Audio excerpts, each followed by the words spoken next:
At 50, I thought I understood my own body. I had no idea how wrong I was. I'm 83 now, and if I'm honest with you, things work better for me today than they did 3 decades ago. I know how that sounds. I'd have laughed at that sentence too, back when I was the one struggling and too proud to say so. Here's what nobody tells you. Most men assume that if something starts feeling less reliable in the bedroom, it has to be testosterone. Low T, they call it. So that's where I looked first, back at 50. Got it checked, came back normal. And I remember sitting in that office thinking, well, if the number's fine, then what in God's name is wrong with me? That question sat with me for years, decades really.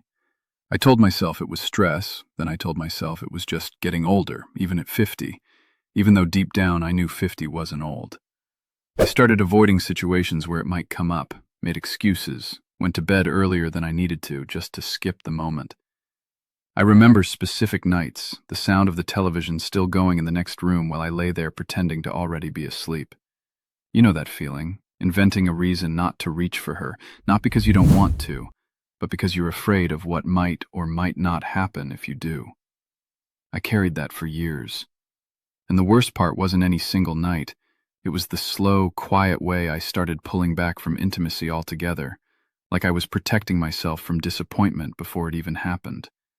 I told myself I was being considerate, giving her space, when really I was just hiding. Nobody ever sat me down and explained what was actually going on. Not because anyone was hiding it from me, just because a 15-minute checkup isn't built for a conversation like that, and most doctors are juggling 50 other things. Your cholesterol, your blood pressure, whatever else made the list that year. What I eventually learned, much later in life, is that testosterone is only one piece of a 3-part system. There's the hormonal side, yes, desire, drive, but there's also blood flow, which depends on a molecule called nitric oxide that tells your arteries to open up and let blood in where it's needed. And there's the nervous system, the actual signal that kicks the whole process off. All three have to work together.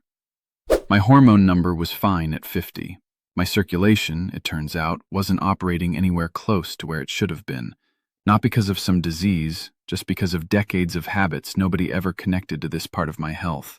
The long hours at a desk, the fast food between meetings, the stress I carried home every single night without ever letting it out. These days, I genuinely feel more energy than I did in my 50s. I get up, I move, I don't feel that midday wall hit me the way it used to. Last week, I spent an entire Saturday helping my grandson build a shed in his backyard, hauling lumber on my feet for 6 straight hours, and I wasn't the one who had to sit down first. I'm not telling you that to brag, I'm telling you because it surprised me too. I figured by 80 I'd be slowing down across the board. Instead, I feel more like myself than I did when I was supposedly in my prime. Here's the part that changed everything for me. An erection is, in a very real sense, a circulation event before it's anything else. The blood vessels feeding that part of the body are some of the smallest in your entire circulatory system, smaller than the ones feeding your heart. Which means when circulation starts to weaken anywhere, it very often shows up here first, before anywhere else. Researchers who study this consider it an early signal worth paying attention to, not a guaranteed prediction, but a signal nonetheless, and one worth bringing straight to your doctor, not hiding from him. That reframed the whole problem for me. I wasn't broken. I wasn't less of a man. My circulation needed support, the same as anyone's heart or any other part of the body needs support as the years go by. And once I stopped treating it as some private failure and started treating it as a health issue, like anything else, the shame started to lift, even before anything physical changed. For 3 years, I slept 3 feet away from my wife, and it felt like 300 miles. She'd fall asleep first. I'd lie there staring at the ceiling, wide awake, feeling like a roommate in my own marriage. I thought something was wrong with me. It wasn't weakness, and it wasn't just age. Here's what no one ever sits a man down to explain. This isn't about willpower.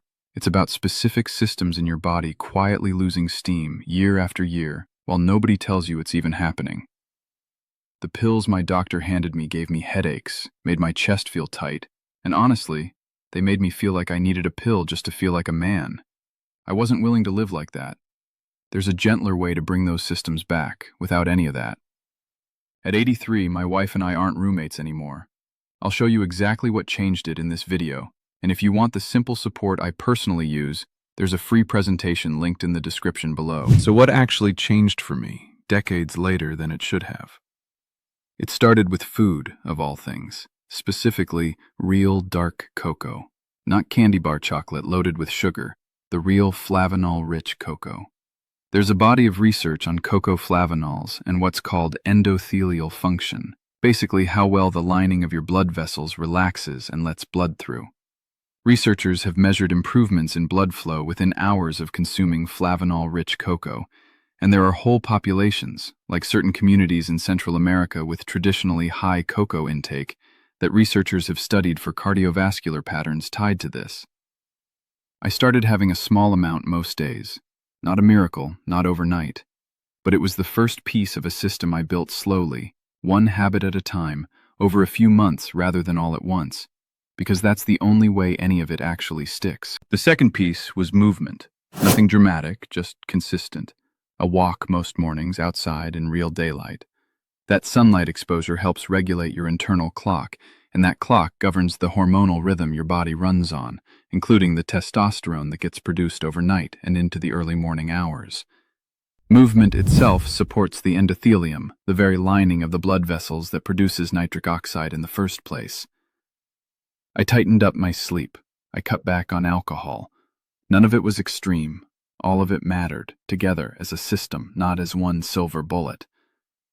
I also started paying attention to how much sitting I did during the day, because I'd spent so many years behind a desk that I'd stopped noticing how many hours went by without me moving at all. My wife and I have a weekend trip planned for next month, and for the first time in years, I'm not thinking about it with any kind of dread in the back of my mind. I'm just looking forward to it, the way you should be able to at any age. We're driving up the coast, staying somewhere with no particular schedule, and I haven't once found myself quietly rehearsing excuses the way I used to before trips like this. That alone tells you something changed, far more than any single moment could. I think about a man named Gerald who wrote in after watching one of these videos, 68 years old, from outside Phoenix, on medication for his blood pressure for over 15 years. He told me he'd quietly given up trying years before he ever sought anything out, just exhausted by disappointment. He described it almost exactly the way I would have. Not one bad night, but a slow retreat that built up over years until it just became who he was. I bring him up not because cocoa or any single thing cured him, it didn't, and nothing does that, but because what shifted for him was the same thing that shifted for me. Understanding that this is a circulation issue with real, supportable mechanisms, not some shameful mystery you just have to live with. If you're on medication for blood pressure or your heart, same as I eventually was, please hear this clearly. None of what I'm describing replaces your treatment. Don't ever stop or change a medication on your own. Some natural approaches that support nitric oxide can interact with certain heart medications, especially nitrate-based ones. So anything new goes through your doctor first, alongside what you're already doing, never instead of it. What I wish someone had told me at 50 is this: a normal hormone number doesn't mean the whole system is firing the way it should. There are 3 systems, and the one almost nobody explains, blood flow, is usually the one quietly losing ground first, long before testosterone ever does. I spent 30 years chasing the wrong explanation because nobody ever offered me the right one. Your erections don't disappear just because you got older. They fade when the systems behind them, blood flow, nitric oxide, hormones, energy, and recovery, slowly stop getting the support they need. Ignore that long enough, and it becomes harder to reverse. That's why I take this concentrated formula every morning. Not one ingredient trying to fix everything, but several working together to support circulation, energy, and drive from the inside out. It's a natural, doctor-backed protocol designed to support pathways your body already knows how to use. No prescription, nothing artificial. Stronger, present, confident again. And unlike the pills I tried, I didn't feel disconnected from my own body. No headaches, just steady, gradual change. My wife noticed before I even said a word. The presentation is linked right below this video. It won't replace your doctor or a healthy lifestyle. It's simply there to support your body. At 83, my wife and I aren't roommates anymore, and it's not too late for you. I think about the man I was at 50. embarrassed, confused, assuming a blood test told the whole story. And I think about the man I am now, 83, who finally understands what his own body actually needs. It's not about chasing some number on a chart. It's about feeling like yourself, being present with the people you love, being the man who's still in command of his own body instead of quietly apologizing for it. If any part of this sounds like your own story, chasing a hormone number that came back fine while something still didn't feel right, tell me in the comments. I'd genuinely like to know I'm not the only one who went through that. And if this kind of thing is useful to you, go ahead and subscribe. There's more of this conversation coming.